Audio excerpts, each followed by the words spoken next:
My clock doesn't mess up.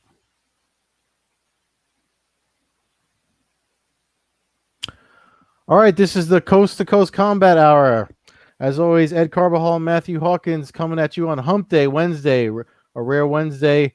Returning with us this week is Cutman Matt Marsden. This episode is brought to you by AllAccessMMA.com. Please visit All Access MMA for your MMA news. Mr. Marsden, how's it been going with how's Connecticut fights going without me? Awful, because we have no good show day roll days anymore. That's gotta That suck. ruins the show right from the start. So just getting off to a bad foot. No, things have been well. They've been going at a good clip now, and I think everybody's just really stoked to be back at it. And have so many shows to do right in a row. That was the biggest thing you just heard everybody say when they got back, how bored they were. So we're just happy to have a job again. Yeah. So let's kind of go back to the start of this. I believe it was March 15th or so, 13th, when the 13th when the Bellator event was canceled out there in Connecticut. Luckily, Ed avoided getting on any trains the day it was canceled. But what was behind the scenes, with as much as you can tell us? What were you involved? I mean, I know you're not involved with the decision making per se, but what was it like behind the scenes when they were trying to figure out what to do at this point back in March? So, all the department heads, we were all on calls together all day long, going over the real fear. I can tell you on Bellator's end was that there was a big press conference that was supposed to be that evening that the president was going to put out. And it was somewhat expected that he might ground all air travel.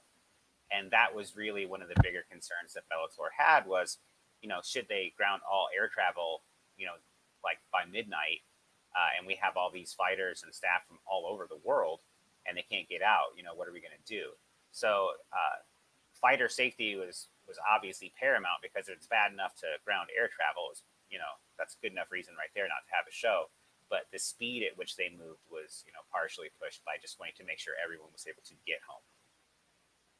That was like my biggest concern. I remember I was, I was gonna go out there.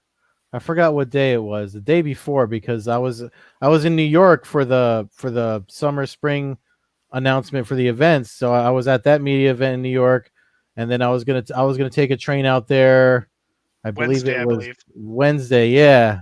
So I was gonna take the train out there Wednesday, and I think you and I were messaging each other too, because I was, we do the show day roll thing, and I was just kind of like, my biggest concern was like, I don't want to go to Connecticut and then not be able to get home. Yeah, that's exactly what we were talking about that day. I remember, and it was just like you were kind of asking me like, is it gonna go? And I'm like, man, I don't know. It was. I think it was 3:00. It was 3 p.m. before the final. Like, no, we're not going to do it. And then on the heels of, we started questioning, basically contact tracing our own people. Yeah. As like some of the first public cases came out, we were like, we can't, and then that's when like legal gets involved. Yeah. We can't say, that we didn't have any contact with these people, so we got to shut it down. It was a wild day. We all got paid though. That's the most important thing. Yeah. Well, I know he put that out there, that everybody got paid like from top to bottom, which was cool. I honestly, I think I like the way Bellator handled it, for, instead of trying to force anything to happen. I mean, because with the UFC going forward, I mean, as much as you can commend them for doing something, Dana White, or especially during the beginning there, he's complaining about how expensive it is. So, the money you save is money that you can use for, better arranged, better pay for fighters and things like that. But didn't you, because you literally, if I'm remembering right, it might be someone else that I'm thinking of. It might be Nolan King I'm thinking of, but because I was talking to you and him that whole week, didn't you like get there that day and have to go right back home the same day or something like that? Did you? That must have been Nolan. I got there the day before, actually. Okay. So yeah. Still less than a 24-hour turnaround time, but it was just the day before. What was the overall story about Nolan that just happened? It was the first show back of this new series that we've been doing, And I'm there. My wife works as a cutman for Bellator as well, and she was with me on that show. So we were obviously in a hotel room together. I get my key from the front desk. I roll up to the room. I just go in. The key unlocks the door.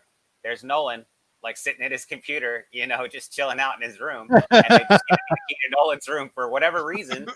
And he was like, he just looked at me and he was like, occupied. And I was like, I'm so sorry. And I don't even know what happened, but yeah, they ended up giving me a key to Nolan's room, and then my wife and I just barged in on him. Like, thankfully, he was just, I don't know, typing or anything. He wasn't rubbing himself in Krispy Kremes or nothing like that. There was nothing crazy. He wasn't in a furry costume or anything. I mean, I would have been. I mean, I pictures then, I suppose.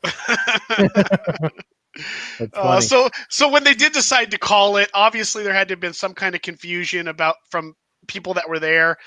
You said that was it made pretty clear pretty quickly to everybody involved that they would be paid? Was there anybody who was disappointed? I mean, I guess there was disappointment. Was there anybody that angry over the situation? I didn't see anybody angry. Everyone was just really confused, like scared and confused. Like at the time, we didn't know what this was. I mean, we still don't really to an extent, but it was extremely frightening back then because it was just like it was just so crazy and it seemed out of nowhere. Is what it felt like. And so everybody was they just wanted to go home. There were a couple of fighters that I think were disappointed. And then when they found out they were getting paid, they were like, yeah, okay, whatever. I didn't see anybody really question it. And they took great care of everyone.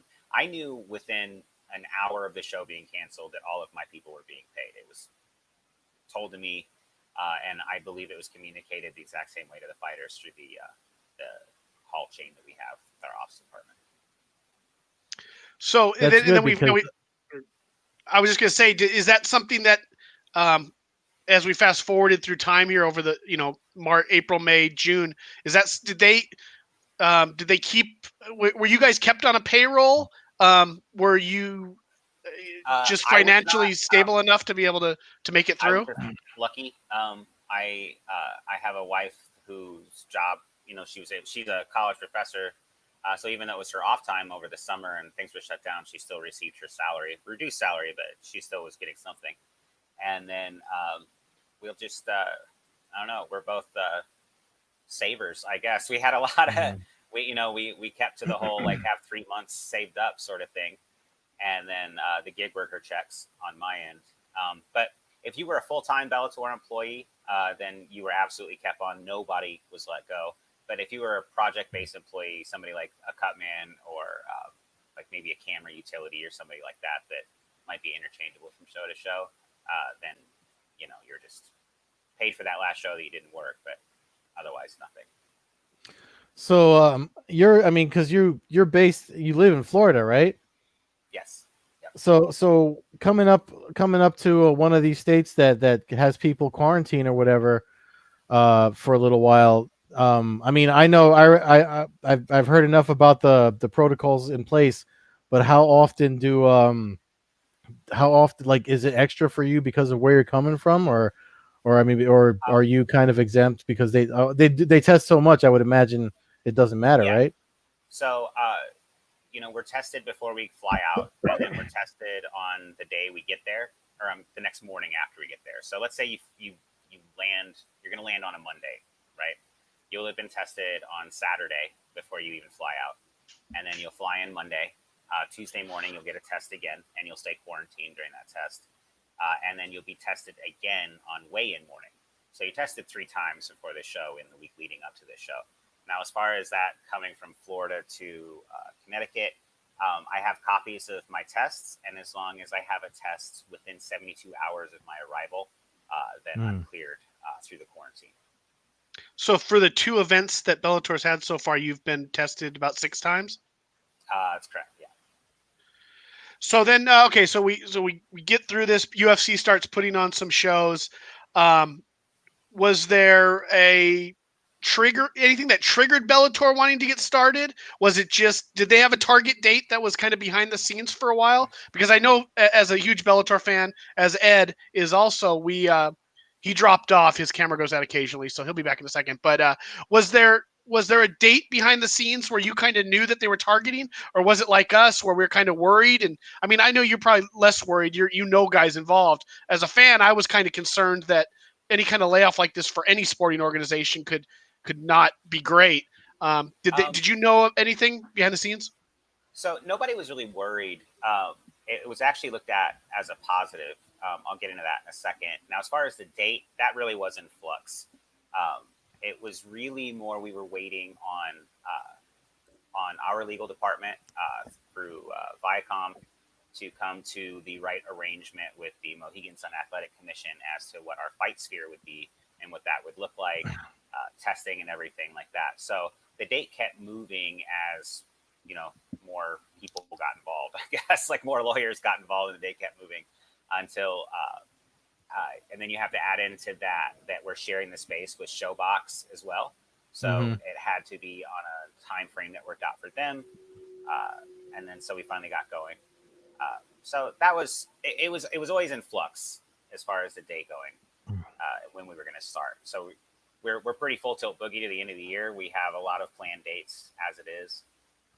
But as far as anybody being afraid, no, because we were already planning on the transition over to CBS Sports. And so we kind of took this as the opportunity to get a lot of that work done and get all of that hammered out. So it was kind of like a welcome break, honestly, to just hit pause and get things ready to go for that.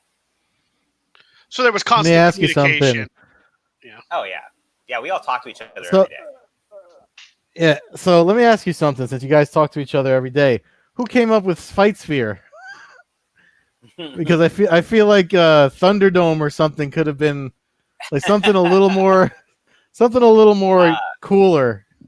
It was a collaborative effort through our PR department and our social media department, but ultimately Scott signed off on it. So I can't honestly tell you who came up with the idea. It was probably late at night, 2 a.m., sort of thing. Somebody said, "Fight Spear," and that was it. But I couldn't tell you who the direct author was. Do you know if Showtime or Showbox is calling it Fight Sphere as well, or are they calling it like their box bubble or something? I know that they're using a completely different set even. Like they come in and move all of our stuff around, and we come in and move it all back. And it's kind of this little passive aggressive thing. Yeah, it's weird though, because I've watched a couple. Over here. You know what's weird though? I watched that first weekend that they used it for boxing, and it's funny because I can still see the Bellator imprint, if you will, in what they're using, and I was like, okay, this is pretty cool. I like it though. It's a good move. Yeah, I mean, it's worked out for everyone. Like the hotel space, just the ability of the Mohegan Sun to be able to handle all of our food needs. Bellator is being more than generous with our food needs because they're not, I mean, like I get there, for instance, and I have to quarantine in my room right away once I get there until I take my test and get the results back from that one. Like there's a meal waiting for me. It's like I'm in my room for no less than 10 minutes, and like they told the kitchen, and there's a meal waiting for me outside my door. They just knock and leave. Nice. And then same thing the next morning because I can't leave to go get breakfast, so one just shows up after I go get my test. And then they've taken care of. You've got vouchers for the restaurants all over the casino. We can't eat in them, but we can get takeaway. And then we have full use of the room service. And we actually have a sectioned off area within the employee dining hall as well, so we can use their cafeteria. Oh, so, cool. You're getting employee vouchers, you're getting restaurant vouchers, you're getting cash per diem, and you're getting food delivered for free. So most of us are gaining weight on the Bellator diet at this point. Is the Mohegan Sun, is the casino completely shut down, or you guys put it to a side of it? We're just we have our own tower of the hotel because their hotel is like not exactly at capacity right now. Matt doesn't read my articles. And then there's just certain areas we can and can't go to.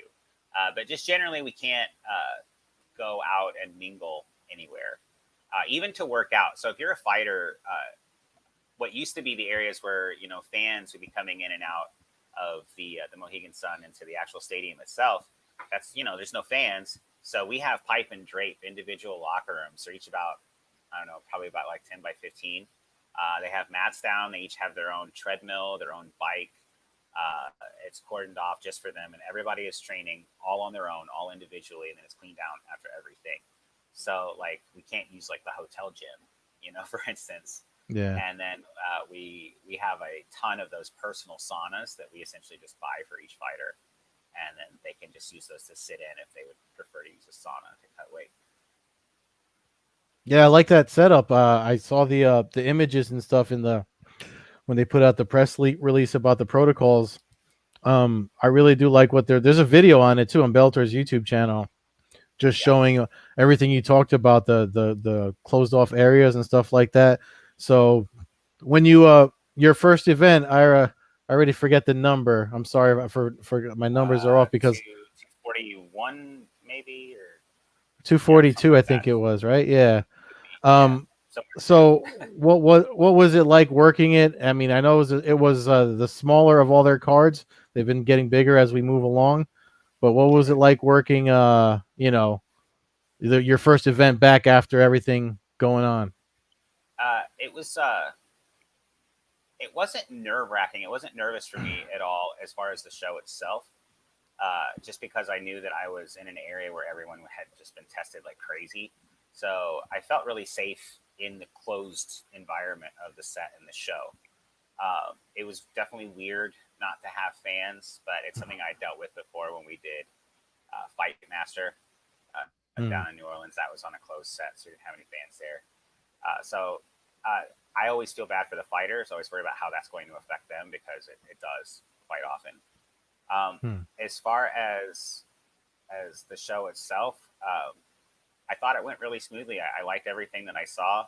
And it was the little things that you kind of had to learn. Like you used to go to craft services and grab a candy bar or a soda backstage. But now you have to go and stand behind the gate and ask, "Can I please have that Snickers bar?" And then you feel fat, so then you don't go ask for a Snickers bar at all. And so I went to the craft services manager the other day and I said, "Has our craft services bill gone down like exponentially since all this?" And she's like, "You have no idea. Nobody eats anything because they're all embarrassed to ask for it." She's like, "When they could come up and grab it themselves, they were here all day." She's like, "Now nobody comes over at all." So, it's the little things like that, but it's also spurred some improvement. It's pushed us to go completely paperless with all of our payroll and things like that, which is just a positive in general. Yeah. We're a lot more clean. I mean, it can never be too clean. I don't want ringworm, on any of my mats or anything like that. It's just like the gym. So, it's made us tighten up in places where, probably everybody was a little loose from the gym to the promotion. So, it's been good in some ways. I'm eating, like I said, I'm eating better than I ever have. So that's another solid, but as the only thing that made me nervous was the flights to and from Connecticut. Yeah. They'll still make me nervous. Like that's it. Because I'm on It's American weird, Airlines. huh? It is weird flying. They're the only ones full planes, like no distancing, nothing like that. They're just like Delta's not selling any middle seats, and in first class it's only every other. But like Americans, like fuck that. You're like, no, sorry, I don't know if I can curse on this show. Yeah, you're fine. That. We're selling everything, and so that's the only time I kind of feel a little like nervous. But once I get to the Mohegan Sun, like I'm cool. Like I feel like in a little bubble, like the boy in the plastic bubble. Like I'm fine once I get there. I wasn't aware about American Airlines. I flew Delta and I flew Alaska, and I flew by myself. So in both situations, it was real cool because they basically called me up there and gave me my own row on one of the flights. Nice. And then on one, they made sure that there was nobody in the middle seat, and they put me with another single person that was on the outside of the aisle. So I didn't know that, but definitely weird being a ghost town in a San Diego airport at 4:30 on a Friday afternoon when it would normally be jumping, and there's 35 people in the entire terminal. There's been quite a few airports that I've been to that have been just absolutely dead, but then other ones I've noticed, like Orlando, it is just as poppin' because Disney's open. Universal Studios open, all of that stuff. And somebody was asking me the other day how it was there, and I was like, well, you have to realize that the people that are willing to get on a plane and fly to Disney during a pandemic aren't exactly the people who are worried about taking a lot of precautions to begin with. I mean, they're already willing to get on a plane and fly to Disney in the middle of a pandemic. So they're probably going to be the type of people who don't really think that that masks are a good thing or that social distancing matters and stuff. So at places like the Orlando airport, your tourist heavy airports, you're still seeing a lot of like the aggression and the animosity. Like I see more fights at the Orlando airport now than I've ever seen at any airport like in the history of time, because like people are just angry at each other out there. So. I'll admit, when I sat in the terminal and you get about an hour away from the flight and it starts to fill up a little bit and everybody's sitting every other seat, I'll admit I was the first one to go, well, if Chandler and Henderson decided to fight in front of me right now, I couldn't do it. It wouldn't be safe, but I could sit in the air. I could sit in the airport. I could sit in the terminal surrounded by 300 people. But if somebody put a cage in the middle of the airport and they started fighting, so that's just me being stupid. But that did go through my mind as I'm sitting there in a group of people wearing my N95 mask for 6 hours in a row. But have you seen anybody in the bubble out there that obviously without naming names, has there been anybody that's kind of rejected the thought of how this is going down, or really maybe you had to be kind of slapped on the ass a little bit for not wearing masks and stuff like that? There were a few. I'm not going to name names, but it was taken care of on the first show and hasn't happened since. There have been a few that have been, not. I don't want to sound like a jerk. I don't want to be mean to anybody. You know what I mean? There have been a few people who just don't feel like the protocols are necessary and that they're overkill. And so they take every precaution or take every chance they get to kind of push back on them a little bit. Me, I don't know. I guess I'm a sheep. I don't know. I'm going to do it because that's what I'm supposed to do. I worked in an OR for nearly 20 years. And, every morning you had to sit there and wash your hands for 5 minutes before you ever did anything at the beginning of the day. You had to use a little scrub brush and you had to take your thumb in each section, do like so many. Like I'm used to doing like crazy overkill shit in the name of medicine for a long time. So this is not weird to me. Like wearing the mask and having to, do all this extra stuff. I don't know. It's not that weird to me. It doesn't bother me. But I understand that other people just aren't used to it. So, I'm willing to hear everyone out, but I'm always going to do what I feel like is best for the people around me. Yeah, well, that's how Bellator is kind of operating as well. I mean, that's kind of the point of it, though. Like we had at the beginning of this whole thing, we had Dr. John Lucas on, who's a ringside physician. Yeah. And one of the things we said when we were talking with him is like, it doesn't matter what you really think about it. It's really more about consideration for your fellow man and the people around you. So, I mean, like, like I'm training and stuff, but it's the same like dozen people I'm training with. And but outside of that, I mean, I wear the mask for everyone else. I haven't been close to my parents since this whole thing. I mean, I go to the house and help them out, but they're literally on the other side of any room that we're in together. And my mom's usually got me doing labor. My mom's got me climbing on ladders and shit anyway. So I'm always far away from them. So it's just kind of like, it's just one of those things where it's like it's just to be considerate. And I would imagine in your profession, being now that you're able to do it again in some fashion, for you it's just like, if this is what I have to do so I can get paid, then I'm going to do it. And I would imagine the fighters think the same way. I had people from like my gym's owners and stuff, hey man, haven't seen you in a long time. And I'm like, no, you sure haven't, and you sure won't, because I need to work, and I may be, even if I'm not worried about getting sick, maybe I think I'm so healthy or whatever, which I mean, I'm probably not. I'd be the first one to end up on a damn event. You watch, that's just my luck. But I'm like, I can't test positive and be out of work again. I was out of work from March until now. You know what I mean? So I just can't take the chance. I mean, you guys should see me. You want to see overkill. Like, Like I'm having my groceries delivered to the garage, and I'm out there like wiping them down before they're even in the house. You know what I mean? Like no Yeah. chances on this end of a positive test because I gotta work. I gotta eat. We were lucky that we had money saved up to deal with something like this, but that's not an endless fund. So, Yeah. that's the way I look at it. And, it's just I live in an area of Florida that's surrounded by people of a vulnerable age. I live very near the Villages, which became famous for a completely other reason recently. But, they're all like, you have to be 55 or older to even live in there. That's the majority of the population around me. And the last thing I would want to do is be in an airport, catch, this, be asymptomatic and spread it to a group of 65-year-olds. Yeah. Because that would certainly be going against any oath I took as a healthcare professional. Yeah. Yeah, I mean, there's times and places where, maybe a mask isn't as necessary, but I don't think it's the hill that anybody should be dying on right now. Yeah, exactly. That's really just, that's a great way to put it. if you've got time to make That's that battle, yeah, if you've got time to make that battle, then you need a better life, So, but so okay, so now Bellator's rolling. You've had, I was thinking 2 events. I forgot about the Bandejas Pettis card. I was thinking of the bigger one. We had the massive Chandler Henderson fight, where Chandler solidified himself really to the world. I think Bellator knew, and Bellator fans and MMA fans knew him. I mean, I've Ed and we've been watching the guy for 30 fights now. Yeah. But I think that now that he's a free agent and he kind of called out the UFC in so many words, or he called out worldwide lightweights. Now that was huge for him.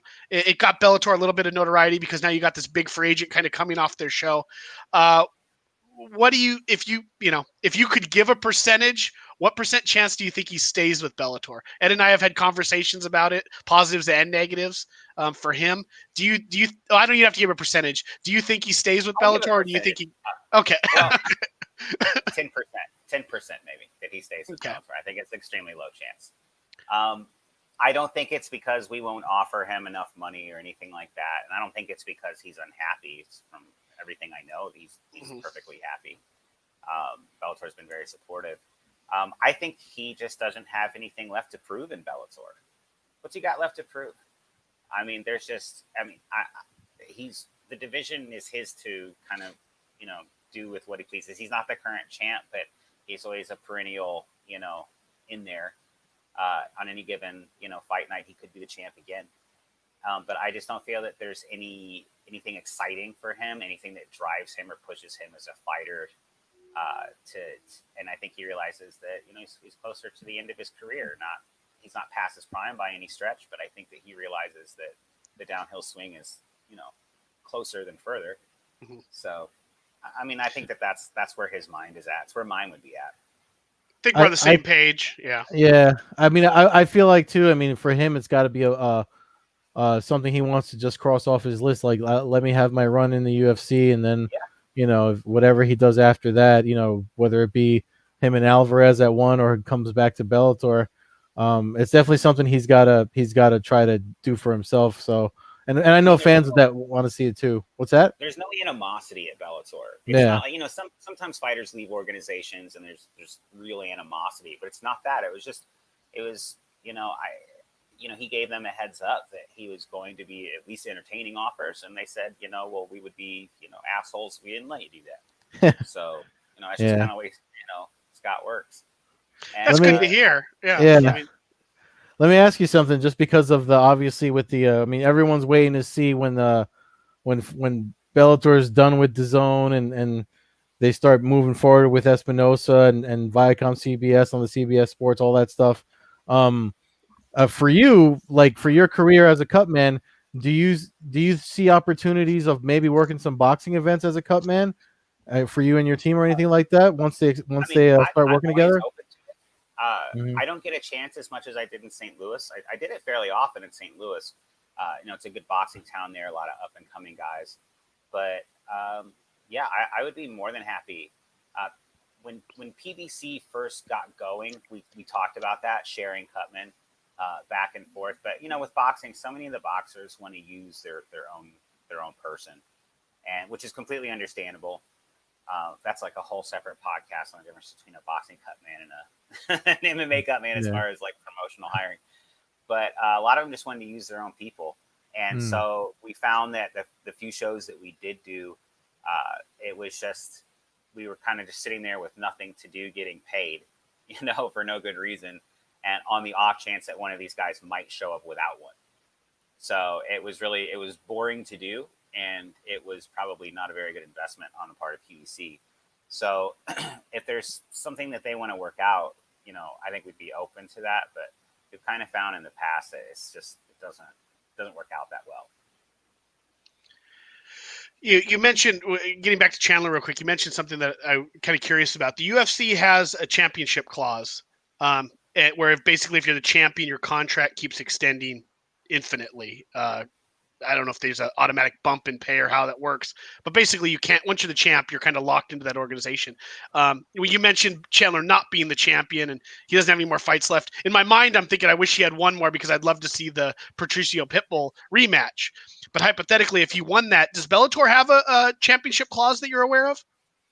We used to under Bjorn, and I kind of remember Scott thinking it was one of the more distasteful things that he found in the contract. So I can't tell you with 100% certainty that it's not there, but I would be surprised if it was. I know we used to, but I don't think we do anymore. Is Scott as good of a dude as everybody makes him sound? I mean, I've met the guy a couple times, but I have yet to hear anybody ever say anything bad about the guy. I mean, he's not an aggressive person. He's just a regular guy. You know what I mean? Like, it's everything we can do, or it's not me. I don't really have any control over his wardrobe, but if he had his way, he'd just show up in like sweatpants and a t-shirt to every event. He's even told us many times he doesn't even like attending the events as a fight fan. He says that, he wants to attend the event and he wants to see it from the fans' perspective. Everything he does is always about the fan perspective. He wants to know what it feels like to be a fan in the audience at a live event. And by the same token, he's really big on watching the broadcasts. He likes to watch them live and see what the people at home are seeing and hearing. Like, he puts a lot of emphasis on that. So he just, at his heart, I think, is a fan and what's best for fans. And I don't think what's best for fans is berating them on Twitter. So, I hear you on that. I mean, one thing I gotta say, I cornered him once in here in New York. The video is actually on this YouTube channel, and we just talked about martial arts, and he that's when the whole thing with the Ryzen Horiguchi and I forget that whole thing. That whole thing when he actually, and Nolan was the only one that noticed that it was, he said it to me first, but we were just talking about martial arts and the history of it in New York and stuff like that. And if you watch that video, you can see how excited he gets, because I wasn't talking to him about business or, anything else, or what are your thoughts on what UFC's X, Y, and Z. Like, I just asked him because I knew I brought up his fandom of Bruce Lee and stuff like that. Like, he's a hardcore martial arts person. Yeah, like, and you've never seen so much memorabilia in your life, and he's got the money to get the good stuff. Man, I know. So it's what's the name of the chicken and waffle place in Mohegan Sun? I always forget it. It's like in the middle there. Hash House at Go-Go. There. Ooh. That's the one. So this was like when I first started covering MMA. It might have been my first or second Bellator event.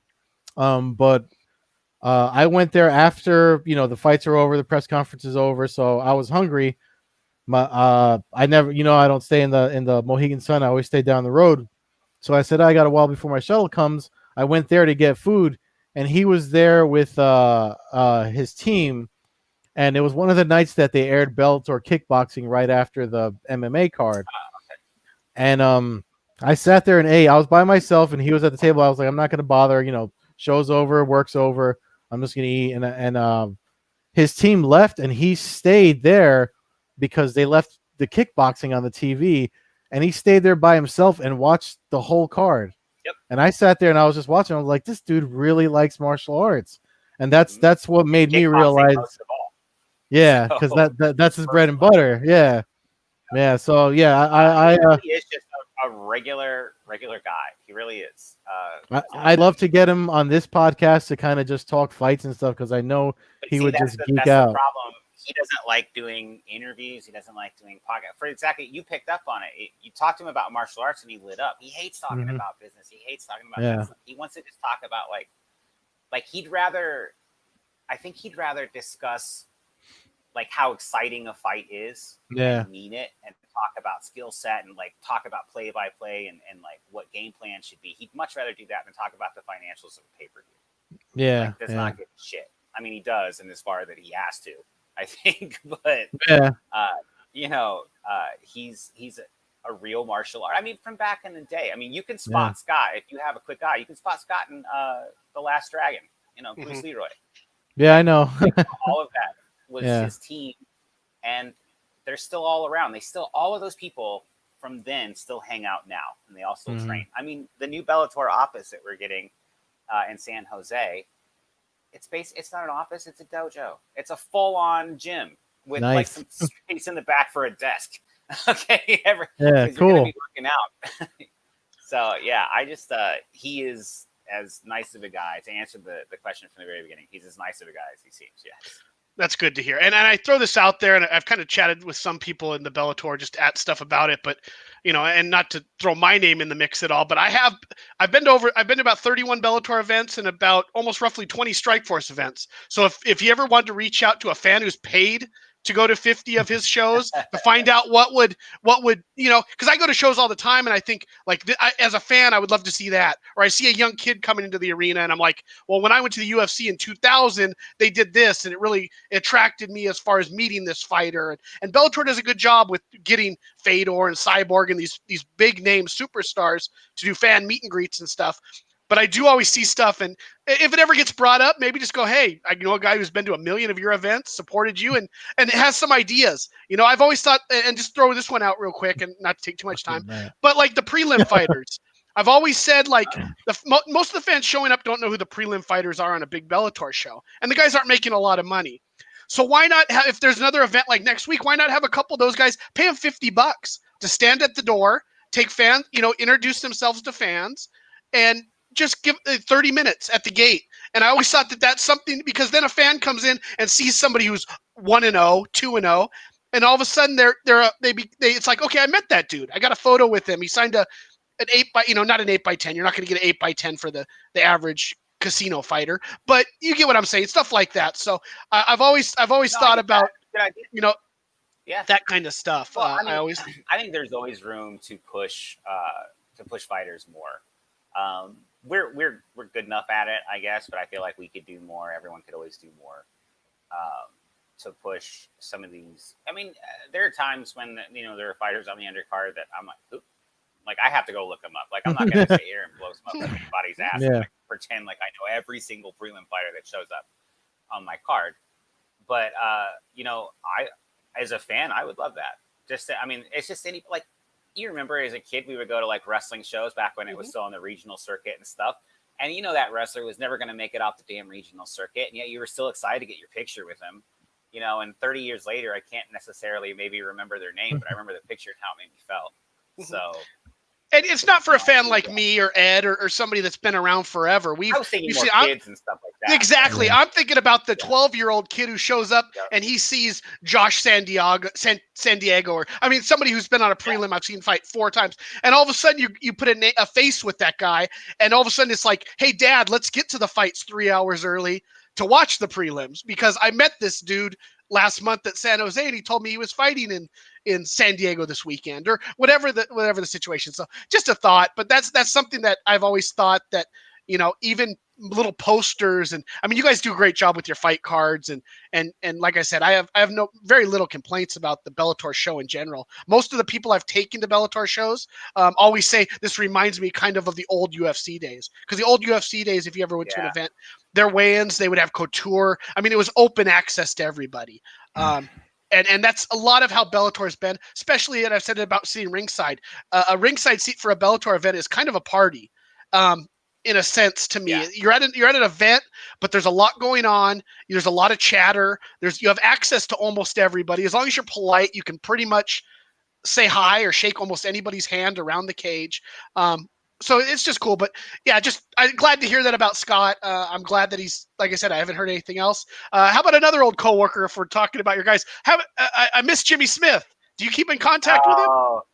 I was just talking. Yeah, we do. He recently moved to Miami from Florida, and he's training down there now. Good for him. But I was actually just talking about him with somebody else. The Crooklyn Challenge. Do you guys remember the Crooklyn Challenge that he used to do on the broadcast? With him and Stephanie. Sarah or Stephanie. Yeah, sorry. Yeah, and she would give him the phrase or the word that he'd have to work into the broadcast at the beginning of the live show. That was fun. He'd always do it, And I was just telling somebody that how much I miss Jimmy doing that. I'm happy to see him. He seems to be getting a lot more work on Fox now. Doing, I think he's going to be the guy at Sirius now too, with Luke Thomas. Yeah. Oh, I hadn't heard that. Really? Well, because Luke Thomas announced that he's leaving Sirius, and I'm just speculating, but he's filled in for Luke Thomas so many times that I wouldn't be surprised if going to CBS Sports, right? Yeah, is that right? Yeah. Okay. No, I love Jimmy to death. There's not been a ton of employees at this company that have I've worked a lot of places. There's always people in flux coming and going, but when Jimmy left, I completely understood. It was a career move. It was an intelligent career move. It's probably the same one I would have made in his shoes. And I really was sad to see him go. We always had kind of a big brother. He was the big brother, by the way, but we always kind of had that relationship where he was he was rough on me, but in a big brother sort of way. I was always kind of learning something from him too, because he had seen and done a lot. He'd been around the fight game a lot. Yeah. There was a lot of stuff that him and Manny Rodriguez, our Spanish language commentator as well, those two really, when I first got to Bellator, I think they saw how lost I was, and they did a fair job of getting me into step with what I needed for live work, televised work, as opposed to regional work without cameras and crazy stuff like that going on. So for that, I'll always be a friend of his. Yeah, no, I Jimmy Smith has always been cool with fans and stuff too. Well, funny thing about the whole thing he did I used to follow that whole gimmick he did on social, and one funny exchange he and I had was when Rafael Lovato had his first Bellator fight. We knew, of course, being from jiu-jitsu world, we all know about his jiu-jitsu prowess. Knowing that the casual fan watching the event that probably doesn't know about, and it was Lovato's first or second fight, I forget which one, but we talked about his submission and grappling so much, and then he goes and knocks the guy out with a head kick, and we were me and him were both just wow, we spent all this time tweeting about his grappling, then he goes and knocks the guy out and makes us look stupid. But he was like, yeah, me too. It was just funny. It was funny. He's a cool guy though. No, good guy. He's treated me well for no reason at all, but he's always been the coolest dude in the building to me. So glad to hear you keep in touch with him. This that way. He's just a nice guy, Hey, were you training when you were working together with him, or did you start afterwards? I wasn't as consistent. I would show up every now and then to stuff, and he would wreck me. He is a tough roll. I don't know if you roll with him, but he is an extremely I'd like to. Tough roll. Yeah. He is strong. He's got old man strength already. But he's got a grip like a pipe fitter. Yeah, he's a tough roll. But I was training a little bit. I will say that it was honestly Jimmy to an extent that kind of his, again, we're getting back to the big brother, me showing up every once in a while and getting tooled. He would tease me incessantly about that, almost driving me to get off my ass and go get better. So there, to an extent, Jimmy was a driving force and just kind of that, I guess that negative reinforcement to get me off my ass and actually go train. So, nice. But so much of our staff, this, train, enroll together. So much of the staff there train.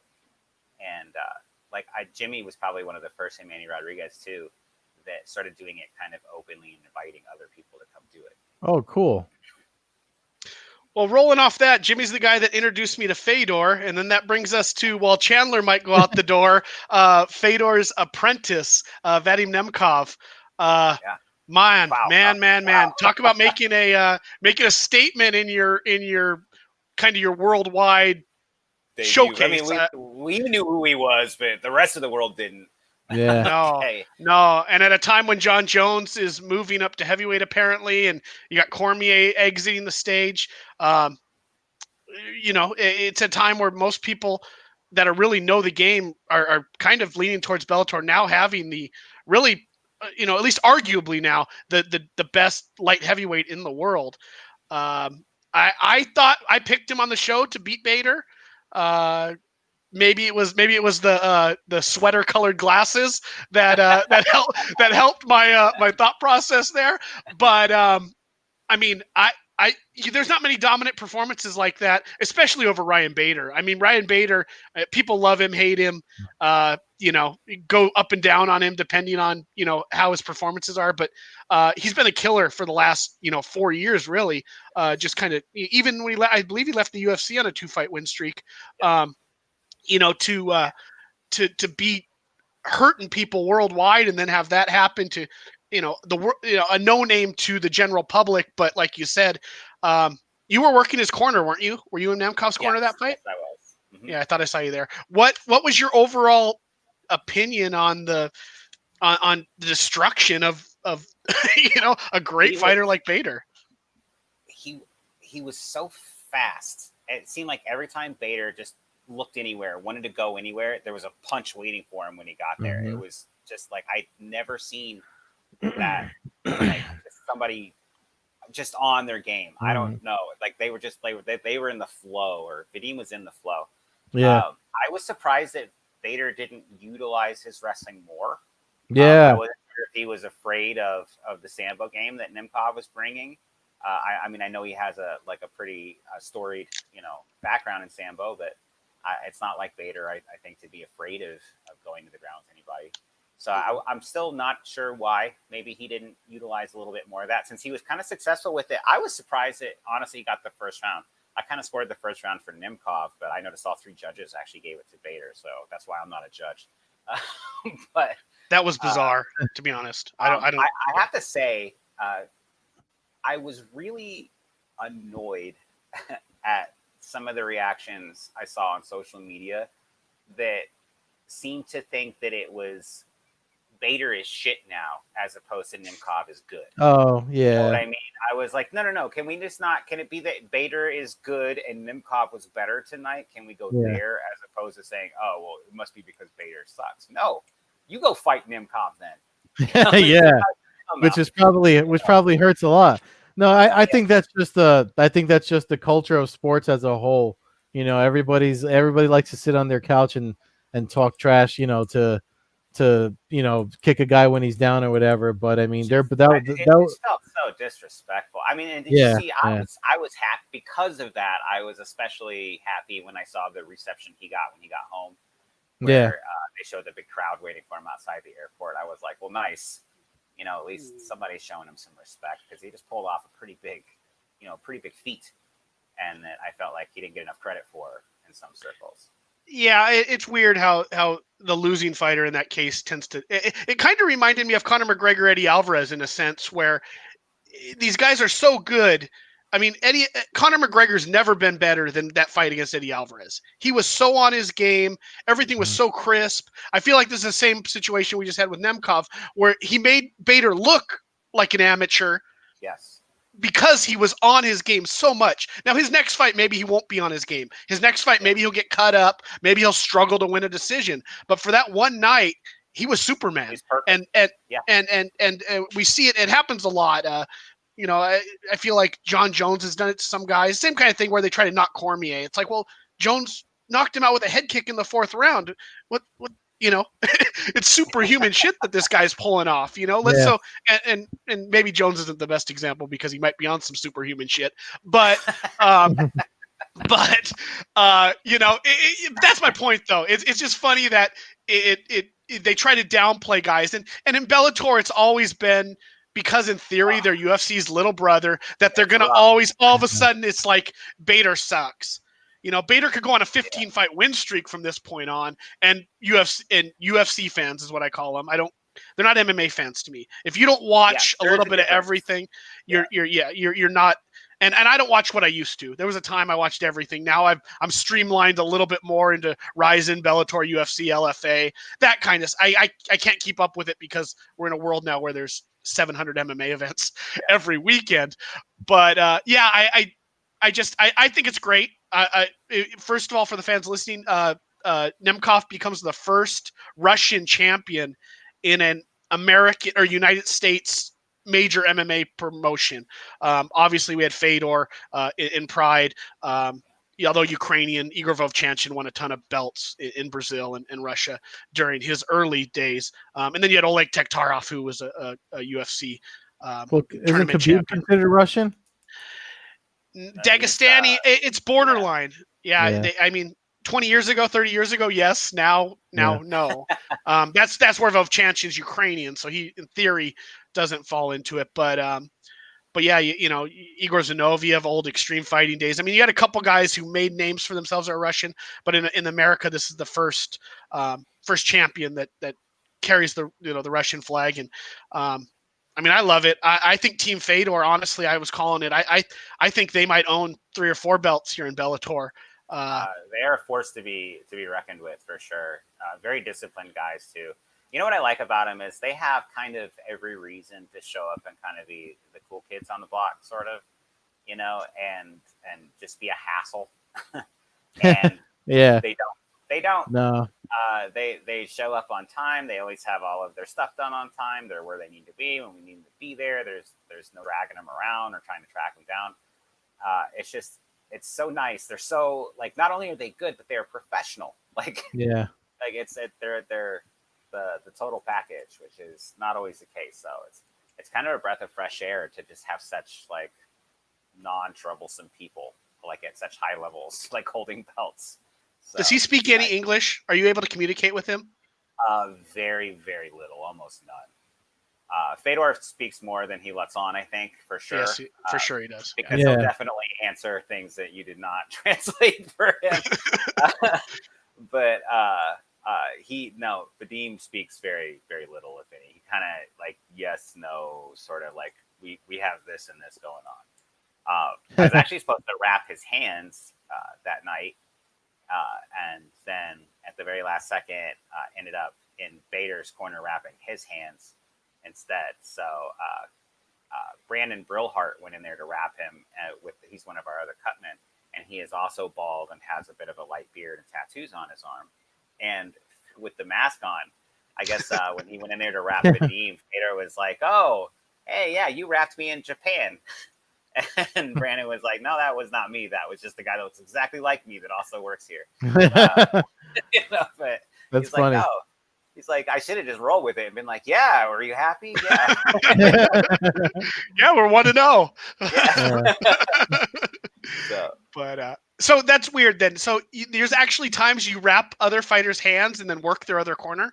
I always thought you were paired. Well, that again, we're back to kind of the difference between boxing and MMA promotions. I actually had a cut man in Hawaii get really pissed at me about that, and he just never worked for me again. It was quite a simple problem to solve. But I told him, I was like, I do this because of to prove to people in the commissions and anybody watching at home that there is no tomfoolery going on here. All right, I'll have you work both sides of this fight so that there's no look of impropriety. Oh, so and so always wraps his hands. So and so always works his corner. Well, now we might beginning to like maybe border on a bit of an improper relationship. Well, I'm not saying any fighter would necessarily. I'm not going to say, oh, they're going to try and get somebody to cheat. But the cut man is in the best position to add something in to cheat. And so, there are going to be times where if I feel like even if I'm getting too cozy with a fighter, I might go work the opposite corner or something just to make sure that people realize that that's not something going on at Bellator. Yeah. And that's something that I was actually talking to John McCarthy about that just this weekend at the airport. He himself was frustrated because he does a lot of these command courses and things like that. and the commissions don't realize the difference between the cutman. He's like, the boxing cutman is being paid by that boxer and has every incentive to do whatever he needs to do for that boxer. The MMA cutman is getting paid by the promoter and doesn't want to do anything to potentially ruin that paycheck for a future show. So they're going to do what's best for the promoter, which is not cheat, versus the boxing cutman who might be incentivized to cheat. So he's like, it's the main difference. And he's like, and the point being is that they waste so much time watching promotional cutmen work and ignoring maybe the coaches wrapping hands and doing stuff on their own that are the more likely to, maybe not know a rule or do something incorrectly. That explains it a little bit more. Why? I mean, I think it was Antonio Margarito. When I think back of the last guy who kind of raps, wasn't Didn't they have like plaster of Paris or something? Plaster of Paris, yeah. So what you can do there is you put the plaster of Paris in the tape, and then as you start to sweat from having your hands in the gloves, it hardens up into a cast. So when you first get checked out, there's nothing in there. The commission can come along and feel your wrap, and hey, you're good to go.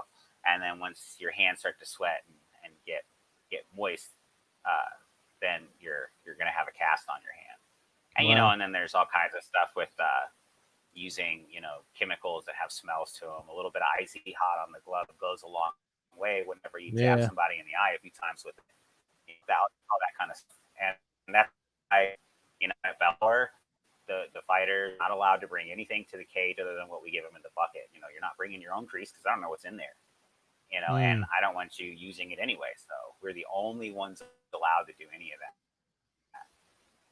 just to keep any propriety out of it. A lot of this was brought about just industry wide because of the Phil Nurse thing with GSP. Whether they did what was accused, I don't know, but it was for that reason that most of the larger promotions shut down anybody using their own cutman after that. Yeah, that makes sense. So prior to that, sorry, Ed, but prior to that, I'm just kind of interested. Prior to that point, basically, you hired your own cutman. It was like boxing prior to the Phil Nurse situation. You could show up at some points in time and be like, you can still have somebody wrap your own hands. Like if you show up with your own coach and you want that coach to wrap your hands, they can do that, but the commission is going to be watching you like a hawk. But yeah, back in the day too, there was definitely people, and we still get it every now and then. Somebody shows up and thinks that they're going to cut man for their own fighter. And we're like, no, you're not. I've had people throw legitimate fits and get angry about it, but sorry, it's just not going to happen for this reason. Look how emotional you are about not being able to do it. Yeah, now I don't trust you. It's a bit. Yeah, it wasn't that weird beforehand. Well, you saw Phil in there with grease. I mean, the fact that he had access to and was allowed to use the grease shows that the rules were at least that lax. So it's true. Good point. Well, you got anything else, Ed? We're coming up on the end of the hour here. We'll probably talk forever, but you got anything else? How's training with the wife going? You guys, I would imagine you're training with each other still, right? Yep. So that's the great thing. We're both the same rank. We're both good to go and roll. We have mats in the garage that we just roll up and lay down. Nice. We've been using, a few years back, I bought the Grappler's Guide, the lifetime thing for $100 around Christmas. And that is an invaluable resource. Honestly, we could set it up and just be doing a whole course of all right, we're doing half guard all month, and we can sit there and just run through Grappler's Guides videos in a roll and then drill and roll with each other. So, it's not as good as getting multiple training partners, obviously, but it's definitely better than nothing. And it's better than a lot of people have it. So. Yeah, I feel like I'm forgetting more moves. So we're running our asses. We've been doing these virtual races, 60, 70-mile virtual races. You don't do them all at once, but you log in 10 miles here, 12 miles there. And I'm actually looking, we finished 10 of them so far over this quarantine. We've run something like 600 miles. So we've been doing a ton. I was doing good with running until I had to start plugging into my day job again. But I can't complain. They paid me for 2 months to sit home and write MMA articles. So yeah. But I haven't. When I stopped running, the weight came back up, and now I'm trying to lose that. But I mean, I'm training with some people again on and off. But I mean, it's good that you had someone that you're home with to do it. One of my he actually a buddy of mine just moved to Florida. One of the guy got him. We got our black belts on the same day, but he's been quarantined with his girlfriend who knows nothing. But he's been just so yeah. He's taught her, and they're moving together. And when he and I've rolled before he moved down there, the few times that we got to roll, his offense picked up so much more because he got to try whatever he wanted to with. He just had a body to work with. So as long as you have a body to work with, man, you're working on something. I'm forgetting stuff. Like I rolled last night, and I was just like, my hips are tight, and I got swept from positions I never got swept before, and I'm like, so it's like I'm falling behind. I might have to demote myself. No, everybody's feeling that way right now. Everybody. I'll tell you what, if this makes you feel better, one of the last times I rolled with anybody other than my wife, I caught that wrist lock that you taught me in Connecticut last time that you and I trained together. So, nice. Your knowledge is being passed on and used very evilly to catch wrist lock. Oh, cool. That's good to know. Thanks. Yeah, for sure. Appreciate it. Well, cool, Matt. Thanks again for joining us. You want to throw out any of your Twitter handles, anything? Anybody can follow you? I just realized now I see under yours that I should have put my Twitter handle instead of just my name. But it's just add an @ symbol there. It's @Cutman Matt on Instagram and Twitter. That's where I'm most active. So just thanks for having me on, guys. I always enjoy it. It's always fun to just kind of talk shop and chill out a little bit. Appreciate it. Thank you. Thanks for joining us. Fans can check us out at allaccessmma.com. Check out their news articles and our podcast on their site. You can follow us at Combat Hour on Twitter, Coast-to-Coast Combat Hour on Instagram. Follow me, Matthew Hawkins, on Twitter and Instagram at MMAHawk21. Follow Ed at Carbazol on Twitter, Carbeerzol on Instagram. Old Head Carb on Twitch. On Twitch, yeah. Now you're talking, where you're being interviewed by the guy who's the number 4 ranked light heavyweight on the new UFC game. So follow him there. Until next week, man. Best to Bellator. Best to you and your family, Matt. Say what's up to all the guys at Bellator for us, and look forward to being able to come back into the arena and say what's up again. You guys to be there. Trust me. Yeah, me too. Have a good night, fellas. Take care. Guys.